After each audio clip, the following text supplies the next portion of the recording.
سلامونه مینه او درنښت د فیسبوک درنو مینوالو، خدای دې وکړي چې جوړ او روغ بیاست او وخت مو تر دا مهاله پورې په خیر وي.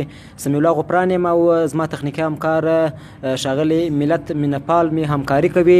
د ځانګړو ادبي مرکو لړۍ دوام لري. په دوهمه ځانګړې ادبي مرکه کې د چمن د سیمې یوه پېژندل شوې څېره، ځوان شاعر او لیکوال، کیدای شي تاسې د نامه سره ډېر اشنا یاست، غریبیار ملنګ صاحب را سره میلمه دی. غریبیار ملنګ صاحب ستړي مه شئ. نیکیل سلامونه محترم غفران صاحب، ستاسو د مینهپال صاحب څخه چې موږ ته مو وخت راکړئ، او سلامونه و درنو کتونکو ته م وایم. غریبیار ملنګ یم، ستاسو سره به اوس خپل هغه څه شریکم چې راسره وي. او لومړنۍ زده کړو په اړه که راته ووایاست، بیا راځو ادبي برخې ته. ما څه نه څه دیني کتابونه م ویلي دي، عصري مې تقریبا تر 10 ټولګۍ پورې کړی دی، او د شعر او د شاعرۍ سره مې له ډېره وړکتوبه مینه درلوده. ملنګ صاحب لومړۍ مشاعري کله پیل کړه؟ ولې مو پیل کړه؟ لامل یې څه و؟ ډېر پخوا کور مې د پلار د وختو ملي هنداره پرته وه. دا چې ما د ډېره کوچنیوالي څه دیني سبقان ویل، نو لامل یې همدغه سولو چې ما ملي هنداره هم څه ناڅه لوستلی شول. داسې زموږ کره کور د پښتونخوا د شهیدانو یو کتاب پروت و چې په هغه کې د ولسیار شهید یادونه شوې وه. ما زیاته پښتو دغه کتاب سمې زده کړه، ځکه چې هغه په پښتو باندې ول. په 2003 یا په 4 کې زه دومره وتوانېدم چې خلکو به ما ته په شاعر ویل، ځکه چې شاعري یو ډېر لوړ مقام دی، د شاعر یو ډېر لوړ نوم دی، ډېر دروند نوم دی. مننه ملنګ صاحب. خپل لومړنی شعر مو یاد ته درځي که تاسو خپل لومړنی شعر سره شریک کړئ؟ داسې اټکل نه شم کولی چې فلانی شعر به زما په یاد وي. هغه شعر مې په یاد دی، په غم د ښایستو کښې وتم، کباب سوم بیتاب سوم، په لمبو کښې وتم. مطلب مې دومره قدر په یاد ده. ملنګ صاحب شاعر یعنې څوک او شاعر یعنې څه؟ شعر یعنې څه؟ شعر د زړه یو آواز دی، او شاعر باید د ټولنې ترجمان واوسي، او ټولنه ته یو داسې څه ورښکاره کړي چې ټولنه استفاده جن وکړي. هغه که د مینې په رنګ کې، که د ولس د یو دای درد دوا سي، چې د هغه اوښکې په پاکې سي، د ولس ترجماني وکړي. او تر دا مهاله پورې کومه شعري ټولګه چاپ شوې ده که نه؟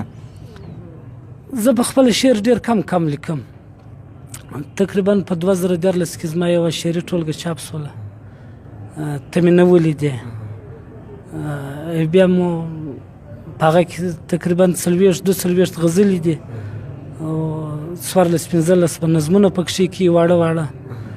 په 2018 کې مې وتوانېدم بېتاج به نومې شعري ټولګه مې چاپ کړه، شاوخوا 15-16 غزلې پکښې کې دي، 8 نظمه واړه پکښې کې. ډېر ښه. یعنې د ملنګ صاحب تر دا مهاله پورې 2 شعري ټولګې چاپ شوي دي، او د دې تر څنګ ناچاپ اثار هم لري. لیدونکو دا د ښاغلي غریبیار ملنګ صاحب لومړنۍ شعري ټولګه ده چې په 2014 کې له چاپ څخه راوتلې ده. د کتاب نوم دی ته مې نه ولیدې، او پر دغه بل اړخ باندې د ښاغلي شاعر تصویر یا انځور هم شته، او دا د دوهمه شعري ټولګه ده بېتا ژوند، او په دغه بل اړخ باندې د نوموړي انځور هم شته. ملنګ صاحب دغه دوهمه شعري ټولګه کله چاپ شوه؟ په 2018 کې. په 2018 کې. راځو نو تاسو به اوس له موږ سره څه خواږه شریکوئ، او بیا نورې ګڼې پوښتنې پاته مه دي.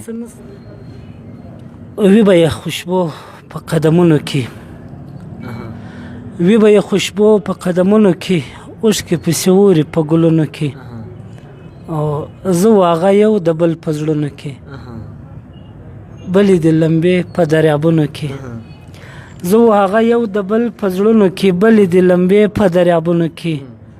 زه یو تصویر ته په ژړا ګورم، زه یو تصویر ته په ژړا ګورم، خاندې راته ژوند په دیوالونو کې. دا وطن اوس هم د کار سړی لري، دا وطن اوس هم د کار سړی لري. دا وطن دی پټ په جګو غرونو کې، او شرنګ ته د بنګړو د غریبیار راځي. شرنګ ته د بنګړو د غریبیار راځي. دا شاعري ستا په لاسونو کې. شرنګ ته د بنګړو د غریبیار راځي دا یې شاعري ستا په لاسونو کې نو دا رښتیا هم د ښاغلي غریبیار ملنګ صاحب شاعري او ټولګې زموږ په لاسونو کې دي. ملنګ صاحب د شاعري ترڅنګ لیکوالي هم کوي که یوازې پر شاعري باندې بسنه کړې ده؟ دا چې مینه مې د شاعري سره ډېره ده خو څه دا کوم چې لیکوالي وکړم ځان مې څو ځله ازمایلی دی خو چې څنګه لیکوالي کوم زما پاند چې دوباره مې کتلي که څه زه نثر ډېر لولم او ادبي کتابونه ډېر وایم خو زما سره نثر داسې سوی لکه شاعري نو کوشش مې روان دی انشاءالله چې نثر هم ولیکم. ستاسو په اند هغه کوم څه دي چې سړی تر ښې شاعري او د ښې لیکوالي تر مقامه پورې رسولی سي؟ مطلب دی باید څه وکړي چې د ښه شاعر او ښه لیکوال سي؟ د ښو شاعرانو مطالعه د ښو لیکوالانو مطالعه دا انسان هغه ځای ته رسوي چې دی یو ښه شاعر هم جوړ سي یو ښه لیکوال هم جوړ سي. مطالعه یوازې تنها د شاعر یا د ادیب دپاره په کار نه ده دغه ځوانانو دپاره هم په کار د مطالعه چې په دې ټولنه کې اوسیږي په کار د موږ په داسې وخت کې اوس اوسیږو چې موږ خپل تاریخ وګورو خپل کلاسیکه شاعري وګورو منځوي شاعري وګورو جدیده شاعري وګورو په کار د عام ولس هم مطالعه وکړي لوستي کسان او تر نالوستو پورې ورسوي په خپله ژبه یې پوه کړي په خپله پښتو یې پوه کړي. یعنې ستاسو په نظر که یو څوک غواړي چې ښه شاعر او لیکوال سي دی باید مطالعه وکړي؟ په کار هم دا ده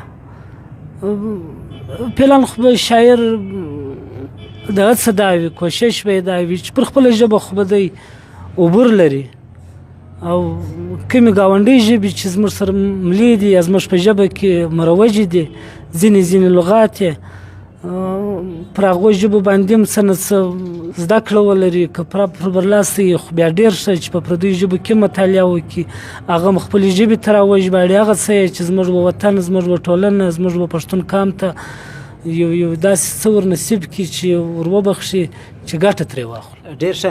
او د خپلې اوسنۍ او پخوانۍ شاعري ترمنځ فرق یا توپیر کولی سي که نه؟ د وخت په تېرېدو سره ډېر څه توپیر کوي که موږ کلاسیکه شاعري وګورو منځوي شاعري وګورو اوس جدیده شاعري وګورو دا ټول توپیر سره کوي. په کار دا ده چې موږ اوس جدید وخت دی جدیده شاعري وکړو هغه شاعري وکړو چې زموږ ولس یا زموږ ادب ورته اړتیا ولري یا اړتیا ورته لري موږ په کار دغه شاعري وکړو هغه شاعري په کار د نه اوسي چې ټولنه پر یو بله خوا باندې بوځي. ملنګ صاحب ډېره مننه. او ستاسو شعرونه تر اوسه پورې کوم سندرغاړی ویل دي که نه؟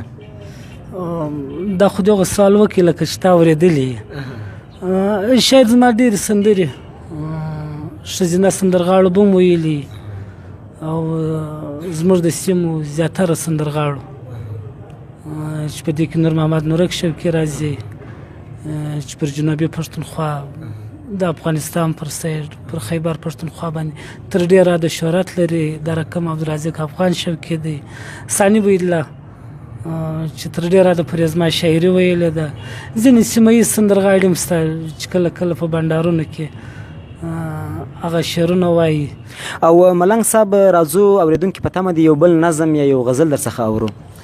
هر انسان په خپل وجود کې نفس تنګ دی په دې خاوره کې د مرګ او د ژوند جنګ دی هر انسان په خپل وجود کې نفس تنګ دی په دې خاوره کې د مرګ او د ژوند جنګ دی د غیرت په پښو کې پروت زنځیر د جبر د غیرت په پښو کې پروت زنځیر د جبر د بېننګ په قیدخانه کې بندي ننګ دی او ظلم سرې خونکارې سترګې دې نیولي ظلم سرې خونکارې سترګې دې نیولي د ازغي پر لاس د ګل د وینو رنګ دی د هیواد څارګر نظر تر خاورو لاندې د هیواد څارګر نظر تر خاورو لاندې د هیواد څارګر نظر تر خاورو لاندې پر ړانده ملت ته ازغن ازغن غورځنګ دی او کچکولونه او تاجونه غریبیاره کچکولونه او تاجونه غریبیاره امن غواړي که باچا دی که ملنګ دی امن غواړي که باچا دی که ملنګ. بیخي په زړه پورې، ډېر په زړه پورې ښاغلی ملنګ صاحب.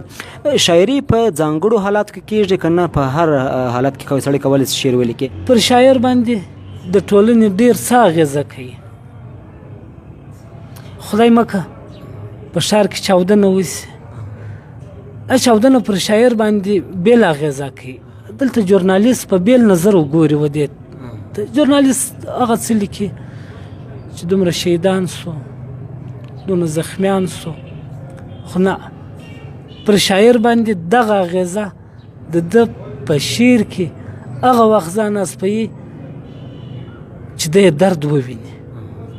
دلته پر شاعر د دې کورنۍ د یتیمانو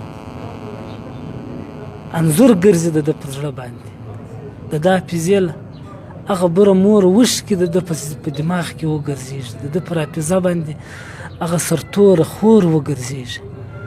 دغه وخت پر شاعر باندې ډېر زور کوي او تقریبا چې شاعر که رښتیا هم د ټولنې او بیا له ده څخه شعر لیکل کېږي. دغه وخت که د انسان څه شعر ولیکلی شي، شاید دا شعر د ده د وس کار نه وي،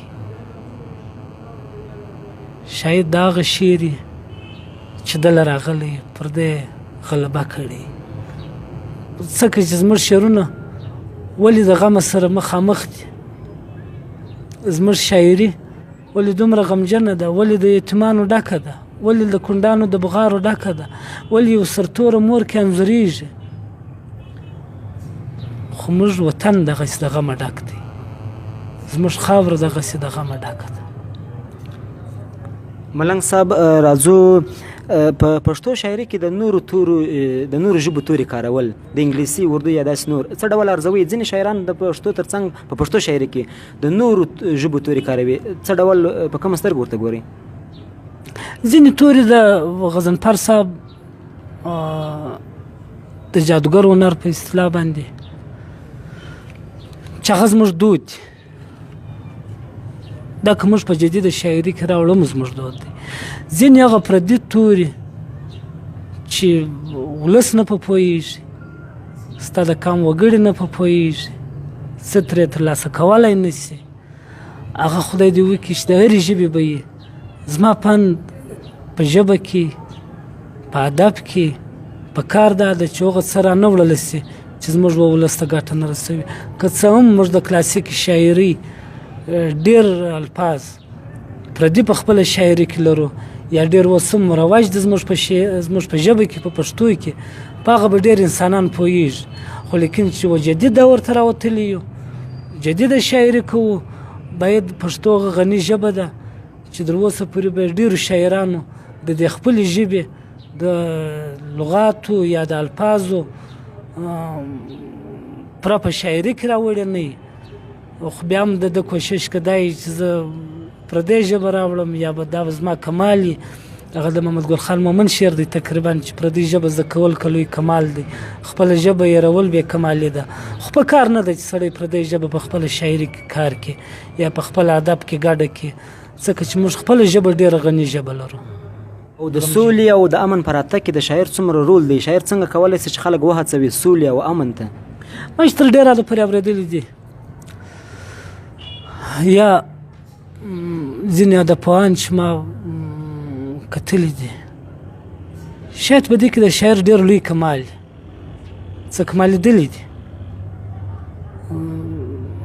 په دې کې. خو نو که د شاعر کمال نه وای، شاعر به حماسې نه لیکلی. نو د دې څه در لمر روښانه خبره ده چې هر پلو خپله شاعران لري، خپله شاعري په کوي. وجه یې همدا ده چې ولس پاروي، جذبې خلکو ته ورکوي. ملنګ صاحب د خپلې شاعري ترڅنګ مو بل د کوم شاعر شاعري خوښېږي په اوسني او پخواني عصر کې؟ ما ته هر شاعر سر و سترګې دی. ځانګړی مینهوال د چا یاست؟ زه که تاسو ته داسې ووایم چې کوم وخت په 2008 کې د احمدشاه بابا ادبي کلتوري ټولنې ملتیا مې پیل کړه، زما تر مطالعه لاندې درویش درانی زموږ ډېر ویاړ شاعر دی، د پښتو دپاره ډېر ویاړ دی. داسې خو نو کاروان صاحب خو لیکن زه چې چا ډېر دردولی یم چې ډېر یې دردولی یم هغه چې خپلې اوښکې د انسان نه وي په واک زه چې کله کاروان صاحب وایم زه خپله ډېر بې اختیاره سم مطلب ستاسو د کاروان صاحب او د درویش دراني صاحب شاعري په اوسني عصر کې ډېره خوښېږي د په پخواني عصر کې مې د کوم شاعر شاعري خوښېږي د پخوا په عصر کې چې که څه د 3 سره یا 4 سره لکه حمید ماشوخېل او کاظم خان شیدا رنګونه مې د حمید ماشوخېل ډېر خوښېږي او ملنګ صاحب ځینې ادبپوهان وایي که چیرې شعر ردیف او کاپیه ونه لري یو ژورنالیستیک ریپورټ دی تاسو یې منئ شاید شعر دی نه لیکلی کېږي لکه د ژورنالیست رپورټ شعر خپل هنر لري دی د هنر په رنګونو پوښل کېږي د ژورنالیست خبرې بېلې او د شعر خبرې بېلې که څه هم دی د ادب څانګې دي ژورنالیست معلومه خبره ده چې شعر که ردیف کاپیه نه ولري یو پټ خیال لري خپل بحر لري مثلا مارا نظم دی خپل بحر لري ردیف کاپیه نه لري نو خو موږ نظم ورته وایو او داسې شعر چې ردیف کاپیه نه لري دا خو یو هنري لنډه کیسه هم ورته ویلی سو شاید سفرنامه هم ورته ویلی سو دې ته هنري نثر ویلی سو خو اما د ژورنالیست رپورټ ځکه نه سو ورته ویلی چې ژورنالیست بېله لار ده او په یو شعر که چیرې یو ښه شعر په لوستلو او کې ښه خوند کوي که په اورېدلو کې ښه شعر چې ښه شعر وي هغه په لوستلو کې هم ښه خوند کوي په اورېدلو کې هم ښه خوند کوي په کتابي بڼه هم ښه خوند کوي د شاعر په خوله کې هم ښه خوند کوي د سندرغاړي په خوله کې هم ښه خوند کوي او زموږ او ستاسو پر ځینو شاعرانو باندې دا نیوکې دي زه نه غواړم چې دوی نومونه واخلم چې د دوی شاعري تر یو کچه پورې ډېره کمزورې ده خو دوی د ویلو په انداز باندې دغه شاعري ته زیات مینوال پیدا کړي دي او د دوی شاعري په لوستلو یا په کتاب کې یا په یو مجله کې که چیرې چاپ سوي وي هغسې رنګ خوند نه لري لکه څومره چې د دوی په خوله کې منئ دا خبره دې پر ځای ده د ځینو شاعرانو په کتابي بڼه ډېر ښه شعرونه دي مګر اما پر سټیج د ده په خوله کې خوند نه کوي په کتاب کې لوستونکی ډېر خوند ترې اخیستلی سي ښکاره خبره ده چې دا خو د شاعر کمال دی چې په تخلیق یې کمال نه دی کړی او په خوله فصاحت و بلاغت درته کوي هغه شاعري چې کمزورې ده او ولس په پوهېږي چې کمزورې ده دا وخت هم نه لري رایستلی غریبیار لاریون د اوښکو رایستلی غریبیار لاریون د اوښکو مرداباد نارې وهي خپلو غمو ته مرداباد نارې وهي خپلو غمو ته ملنګ صاحب نو د ګوت په شمېر پوښتنې پاتې دي راځم ستاسو یو نظم یا یو بلې غزلې ته لیدونکي په تمه دي خدای دې وکړي چې په حافظه کې خو مې یو غزل درسره شریکه کړم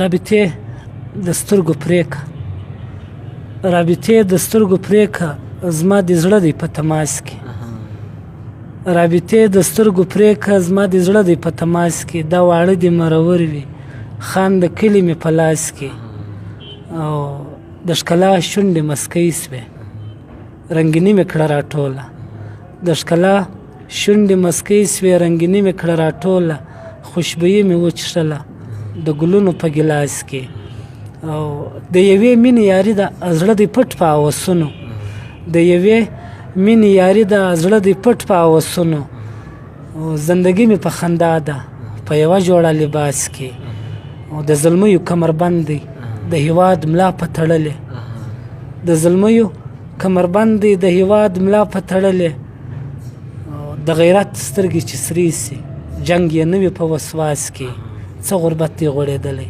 غریب یاره د شعرونو د دې ځینو شاعرانو ګزاره لا په کرباس کې ډېر ښه غریب یار ملنګ صاحب په ستورو ادبي غونډه کې مو برخه اخیسته د تاسو ویل چې زما درویش درانی او پیر محمد کاروان ډېر زیات خوښېږي نو تاسو کله داسې غونډه کې ګډون کړی چې په هغه کې دوی دواړه یا حداقل درویش درانی یا پیر محمد کاروان ګډون لري درویش درانی صاحب مې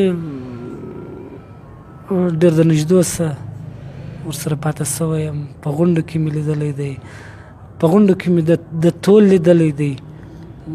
ښکاره خبره ده چې د درویش درانی ډېر لوی سړی دی او ډېر ستره هستي ده د پښتنو دپاره.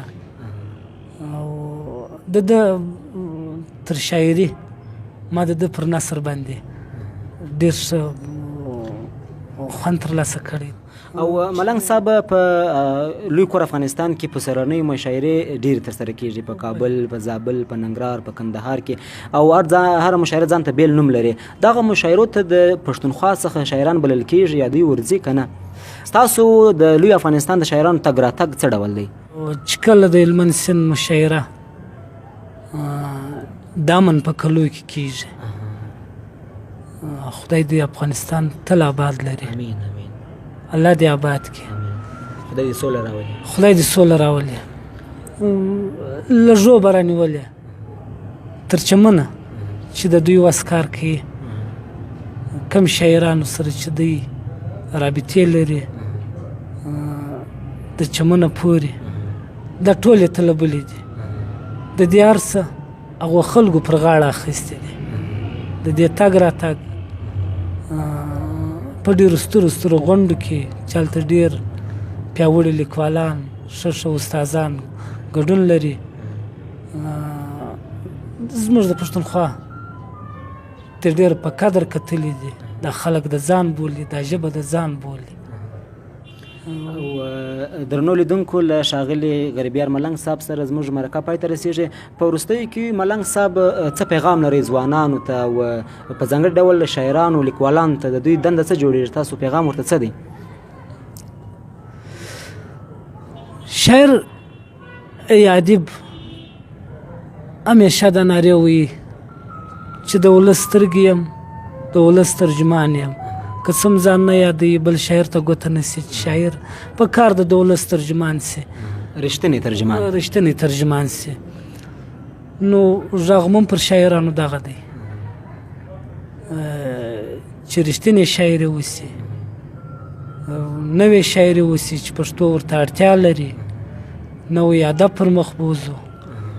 چې عموما زه زما په جدي د شاعري کې ډېر خوښ دی، ډېر ښه شاعر دی. زه کله کله ګورم دا ماته معلومه سي چې پښتو ډېر ښه شاعران لري، ډېر ښه لیکوالان لري. انشاءالله پر نوو ځوانانو باندې مو غږ دا دی چې د کام وطن دپاره که څوک په هر لحاظ وجنګېږي، که په لاریون وجنګېږي، که په مال وجنګېږي، که په قلم وجنګېږي، که په توپک وجنګېږي، د کام د وطن دپاره هغه که مړ وي مړ نه دی، ژوندی به وي. زه یې و تصویر ته په ژړا یمه، زه یې و تصویر ته په ژړا یمه، خاندې راته ژوند په دیوالونو کې، خاندې راته ژوند په دیوالونو کې. درنو خوږو لیدونکو، زموږ د ځانګړو ادبي مرکو لړۍ دوام لري. له ګڼو لیکوالانو او شاعرانو سره به په راتلونکي کې مرکې لرو. د اوس لپاره مو مرکه له ځوان شاعر، لیکوال او همداراز د سیمې په کچه پیژندل سوی شاعر غریبیار ملنګ صاحب سره زموږ مرکه پای ته رسېږي.